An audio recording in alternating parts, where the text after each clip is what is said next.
दोस्तों, एक बार फिर आपका स्वागत है, अभिनंदन है आपके अपने YouTube channel Aryan Institute Allahabad में। दोस्तों, जैसा कि आपके सामने लिखा गया है डीएलएड फर्स्ट सेमेस्टर मैथमेटिक्स की, आज मैं फिर अगली श्रृंखला में मौजूद हूं। आप सभी के सामने लिखा गया है कि चैप्टर नंबर 6 और लेक्चर नंबर फर्स्ट, यानी आज हम चैप्टर नंबर 6 का शुरुआत आपके सामने करने वाले हैं। ऑलरेडी मैंने 5 चैप्टर तक आपका फिनिश कर दिया है। आज छठे नंबर का श्री गणेशाय होने जा रहा है। ठीक है, आपका जो फीडबैक मिलता है दोस्त, कहीं ना कहीं मेरे लिए संजीवनी का काम करता है। मैं फिर आपसे रिक्वेस्ट करना चाहूँगा कि आप अपने फीडबैक को अवश्य दिया करें, क्योंकि आपका फीडबैक ही मेरे लिए सब कुछ होता है। ठीक है, तो चलिए देखिए, चैप्टर नंबर अगर हम 6 की बात करें तो आपके चैप्टर का नाम है महत्तम समापवर्त और लघुत्तम समापवर्त की अवधारणा, भाज्य तथा अभाज्य संख्याओं का अर्थ, अपवर्तक, अपवर्त्य, समापवर्तक और समापवर्त्य। ठीक है, इन अपवर्तक अपवर्त्य में थोड़ा सा माइन्यूट अंतर है, और यही समापवर्तक और समापवर्त्य में भी थोड़ा सा अंतर है। उन सभी अंतर को स्पष्ट करते हुए आप आगे की तरफ धीरे धीरे करके चलिएगा। उम्मीद करते हैं कि सब कुछ आपको समझ में आएगा। ठीक है, चलिए, अगर हम सबसे पहला आपके चैप्टर में है दोस्त, अपवर्त हम किसे कहते हैं? अपवर्त, सॉरी, अपवर्तक मीन्स डिवीजर हम किसे कहते हैं? देखिए, अगर हम डिवीजर की बात करें, अपवर्तक की बात करें, तो स्क्रीनशॉट के साथ आप देखिएगा कि वह संख्या या व्यंजक जो किसी दी हुई संख्या अथवा व्यंजक को पूरा पूरा विभाजित करता है, दी गई संख्या अथवा व्यंजक का अपवर्तक कहलाता है। ठीक है, अगर आपको इससे नहीं समझ में आया है तो आप एग्जाम्पल के रूप में देखिए, आपको सब कुछ समझ में आएगा। जैसे एग्जाम्पल के रूप में आपसे दिया जाएगा, आपसे कहेगा कि 20 का अपवर्तक बताएं, 20 का अपवर्तक। ठीक, आपसे इसी तरह से पूछा जाएगा कि आप 20 का अपवर्तक लिखें। दोस्त, एक चीज आप समझिएगा कि अगर किसी भी संख्या का अपवर्तक आपसे पूछा जा रहा है तो सबसे छोटा उसका अपवर्तक जो होता है वह 1 होता है, और सबसे बड़ा अपवर्तक जो होता है स्वयं वही संख्या होती है। यानी कि अगर 20 का अपवर्तक आपसे पूछा जा रहा है तो सबसे बड़ा अपवर्तक अगर हम कहें तो 20 का 20 ही होता है। ठीक है, अगर हम 20 के और अपवर्तक की बात करें तो हमने कहा कि अगर किसी संख्या का अपवर्तक आपसे पूछा जा रहा है तो वह संख्या उस संख्या से कटनी चाहिए जिस संख्या का अपवर्तक आप निकाल रहे हैं। यानी कहने का मतलब यह है कि इसका अपवर्तक एक 2 होगा, एक 4 होगा, एक 5 होगा और एक 10 होगा। क्या इन सभी के अलावा किसी और संख्या से यह 20 विभाजित होगी? अच्छा, एक 20 होगा। ठीक, क्यों हमने कहा आपसे? अच्छा, एक चीज और जानिएगा, अपवर्तक की संख्या एक सीमित होती है। ऐसा नहीं है कि अपवर्तक की संख्या को हम घटा बढ़ा सकते हैं, आप ऐसा कदापि नहीं कर सकते हैं। ठीक है, तो अगर हम 20 के अपवर्तक की बात करें, 1 2 4 5 10 20, इसके अलावा दोस्त किसी भी संख्या से यह 20 हमारा नहीं कटेगा। यानी 20 के कुल अपवर्तक की संख्या अगर पूछी जाए तो आपके सामने सब कुछ लिखा है।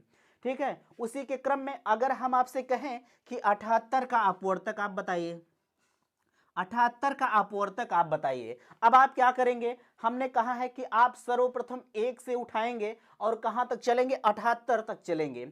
सबसे बड़ा अपवर्तक स्वयं वही संख्या होती है जिस संख्या का आप निकाल रहे हैं। तो आप यहां करेंगे 1, इसका 2 होगा, और इस 2 के बाद 3 होगा, 3 होगा, और 4 से नहीं कटेगा, 5 से नहीं कटेगा, 6 होगा। ठीक है, 6 होगा, 1 2 3 6 13, उसके बाद 13 होगा।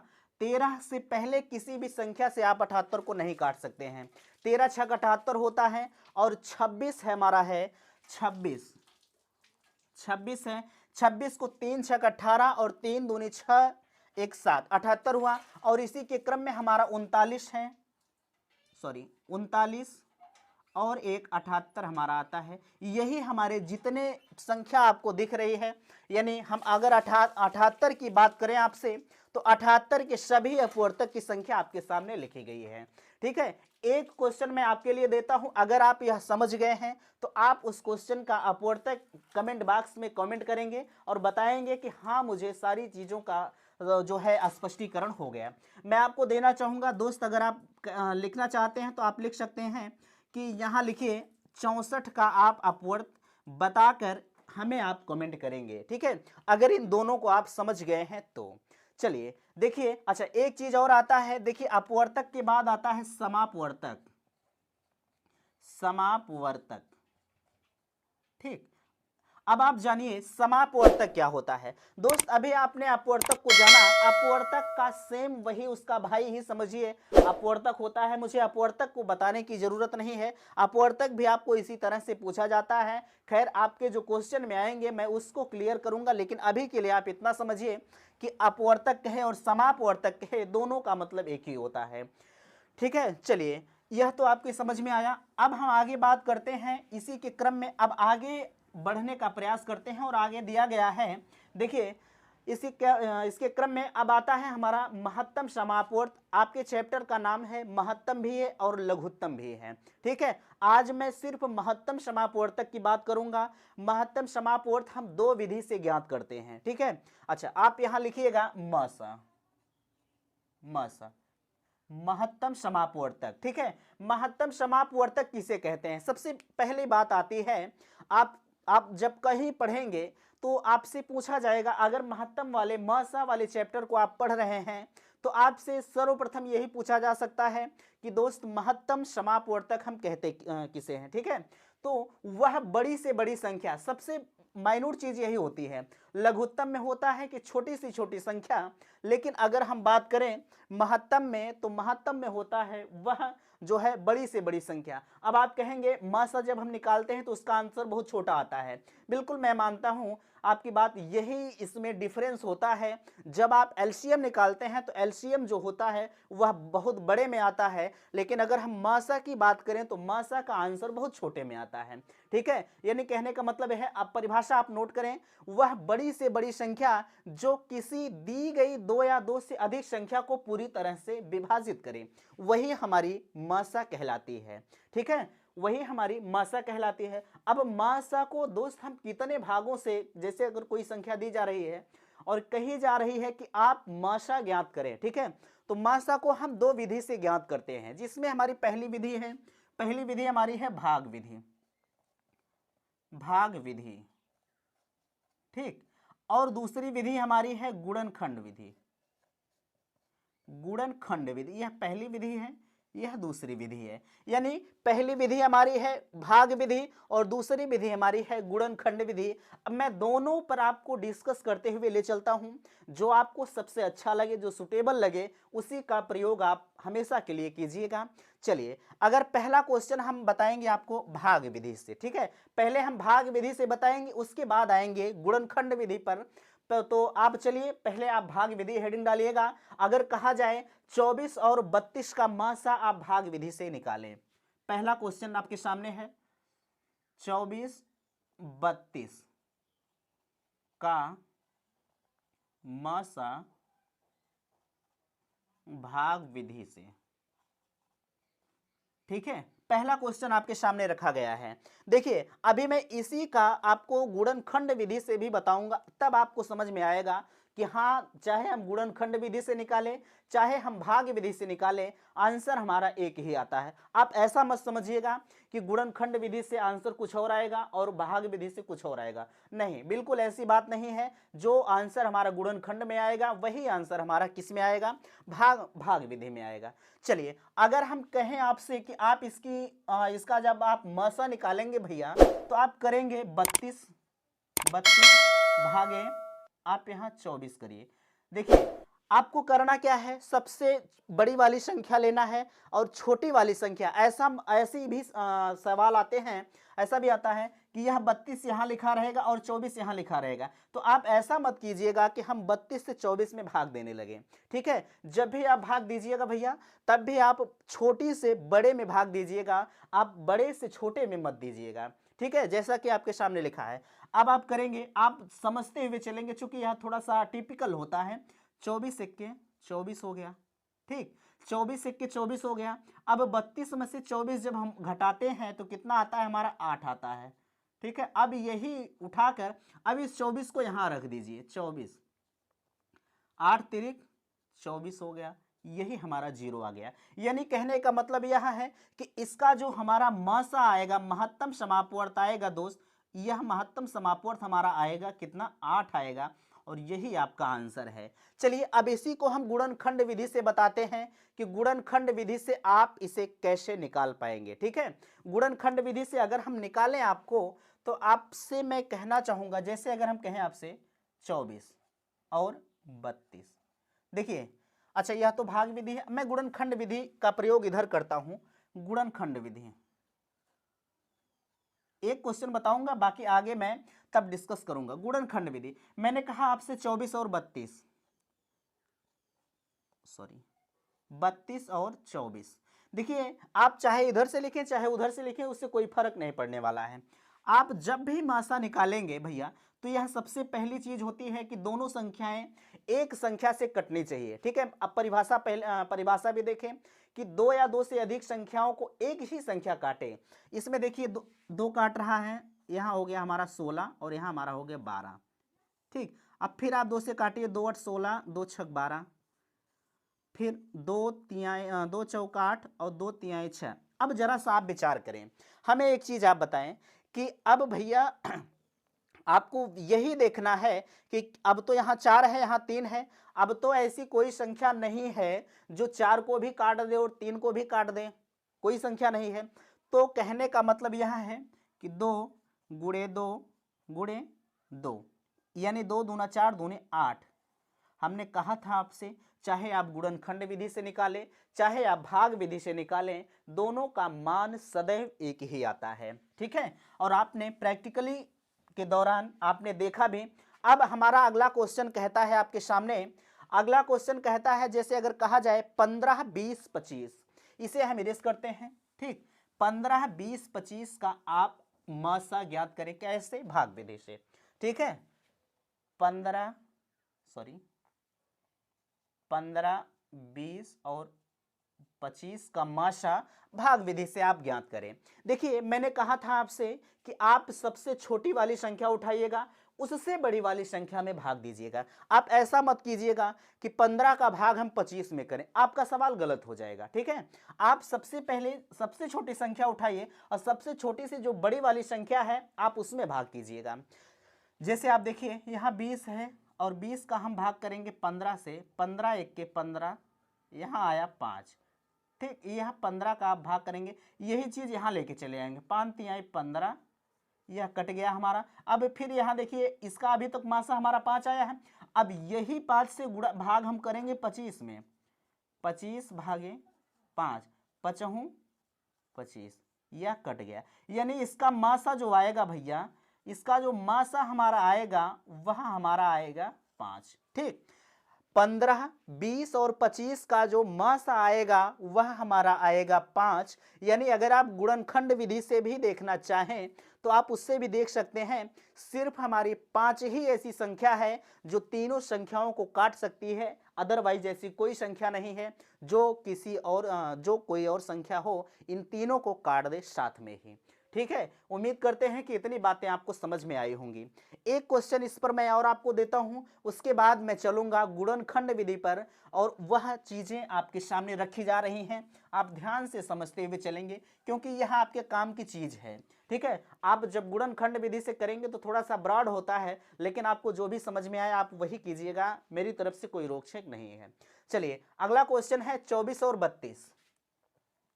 24 और 32 का मासा आप ज्ञात करें भाग विधि से। ठीक भैया, चलिए हमने कहा आपसे यहाँ 32 लिखिए और यहाँ करिए 24 से भाग, 24 एक की 24 हो गया, यहाँ आया कितना 32, 12 में से 4 गए 8 हुआ, यहाँ कट गया और यहाँ हमारा 24, 8 तिरिक 24, यानी इसका आंसर जो आया हमारा 8 आया।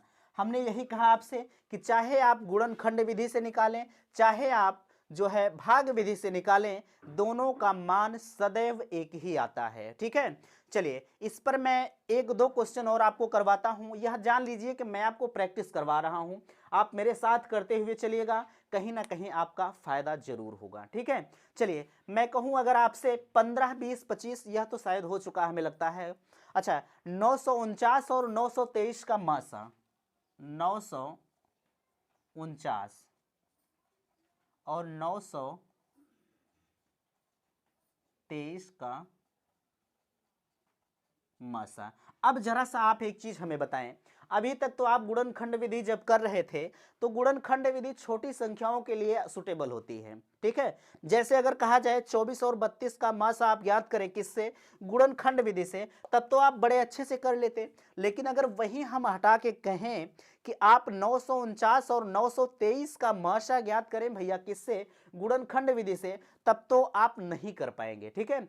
तब आपको सहारा लेना पड़ेगा किसका, सहारा आपको भाग विधि का लेना पड़ेगा। इसलिए आपके लिए भाग विधि सबसे मस्त विधि होती है, ठीक है। चलिए, हमने कहा आपसे यह 923, अब देखिए उल्टा हो गया यहाँ। आप ऐसा मत कीजिएगा कि हम 949 का 923 में भाग करें, नहीं, 923 भागे 949, ठीक, 923 भागे 949, यहाँ एक बार गया हमारा 923 हुआ, 9 में से 3 गए 6, यहाँ बचा कितना 3 1, यहाँ कट गया, ठीक, 16 आया। अब 16 के बाद सॉरी यहाँ 26 आएगा, यहाँ 26 आएगा, देखिए 26 आया हमारा। अब यही 923 उठा के यहाँ रखिए, 923 यहाँ रखिए। अब 26 का जब हम भाग करेंगे तो 26 तिया हमारा होता है 26 तिया 78 होता है, 3 बार हमारा गया 78 आया, 10 12 में से 8 गए 4 हुआ,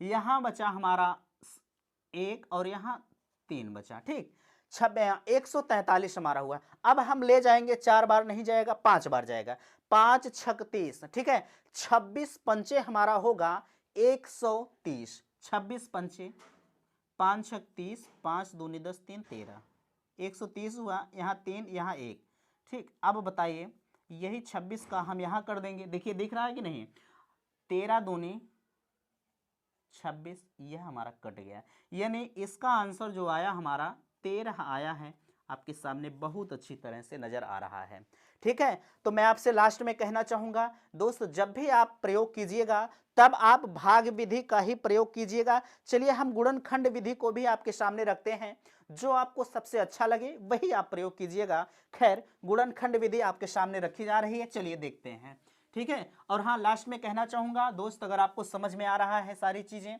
तो आप कमेंट के माध्यम से हमें जरूर बताया करें, क्योंकि आपका एक कमेंट ही मुझे और आगे काम करने के लिए प्रेरित करता है, ठीक है। चलिए, हमने अभी कहा आपसे कि 24-32 का तो हमने जो है आपको गुणनखंड विधि बताया।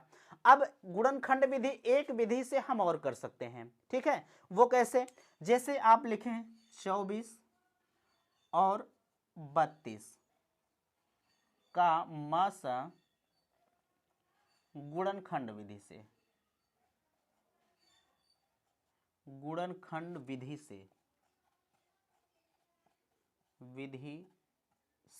ठीक है। आपको क्या करना है, 24 और 32 का मासा गुणनखंड विधि से ज्ञात करना है। अब कैसे आप करेंगे, देखिए अगर आपको इस तरह से दिया जा रहा है तो सबसे पहला काम आप कीजिएगा, 24 का आप फैक्टर कर लीजिए, ठीक, 24 का आप गुणनखंड कर लीजिए, 2 12 हुआ, 2 छक 12, 2 तिहाई 6, ठीक, यानी कि 3 हुआ हमारा, 2 दूना 4, दूनी 8, 3 24, 24 बराबर हुआ 2 गुणे 2 गुणे 2 गुणे 3 हुआ। अब फिर आप इधर आइए, आप 32 का गुणनखंड कीजिए, 32 का गुणनखंड करते हैं, 2 1 के 2, 2 छक 12, 2 8 16, 2 चौका 8, 2 दूना 4 और 2 1 के 2, 2 दूना 4, दूनी 8, दूनी 16, दूनी 32, ठीक, हाँ सही है, 32। 32 का करने के बाद 2 गुणे 2 गुणे 2 गुणे 3 बार है, 1 2 3 4 5, 1 2 3 4 5, ठीक, 2 दूना 4, दूनी 8, दूनी 16, दूनी 32। अब आपको इसमें एक चीज का ध्यान देना है, ध्यान आपको क्या देना है, ध्यान आपको वही देना है भैया कि दोनों में कॉमन होना चाहिए, ठीक है। ऐसी संख्या आपको लेना है जो दोनों में कॉमन हो, और जो दोनों में कॉमन नहीं है उसे हम बाहर कर देंगे, ठीक है। देखिए यह हमारा दोनों में कॉमन है, यह भी हमारा दोनों में है, और यह भी हमारा दोनों में है। अब जरा सा विचार करें, अब 3 है, इसमें 3 है ये नहीं है, 2 है, 2 इसमें है ये नहीं है, ठीक है। तो यही हमारा 2 गुणे 2 गुणे 2, 2 दूना 4, 2 ने 8, यही आपका आंसर पहले भी आया था और अब भी वही आपका आंसर आ रहा है। ठीक है, चलिए इस पर मैं गुणनखंड विधि से एक सवाल और आपको देता हूं, आप उसे करिएगा और करके मुझे बताइएगा। जैसे अगर हम आपको सवाल दें, यह सवाल आपके लिए, अच्छा पहले आओ और आप क्वेश्चन देख लीजिए, आगे की तरफ से मैं फिर आगे क्वेश्चन आपको देता हूं, आप कमेंट कीजिएगा। 15, 20, 25, 20, 15 और 25 का माशा आप गुणनखंड विधि से कैसे ज्ञात करेंगे?